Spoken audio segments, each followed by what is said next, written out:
Γεια σας παιδιά, αυτό είναι το code ενός map. Θα σας δείξω ότι μπορώ να βάλω μονόχυτο με τον Deagle, κοιτάξτε πως σκάει και μπορείτε να τρολάρετε τους φίλους σας. Θα σας πάμε στα hacks, μια σας πω.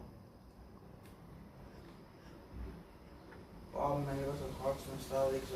Είναι σε αυτό το νησάκι, με το μπείτε, είναι εδώ το map. Με το μπείτε θα πάτε εδώ και θα έρθει η σφαίρα. Εδώ μέσα. Εδώ λέει iter και πείτε εδώ, πέτε strength, health, συν 5, ό,τι μύθι θέλετε, εγώ έχω πάρει αυτά, είτε banana και εδώ έχει το Efesios pickaxe, όμως τώρα το έχω πάρει τέλος πάντων, δεν το έχει. Και μπορείτε έτσι να τρολάρετε στους φίλους.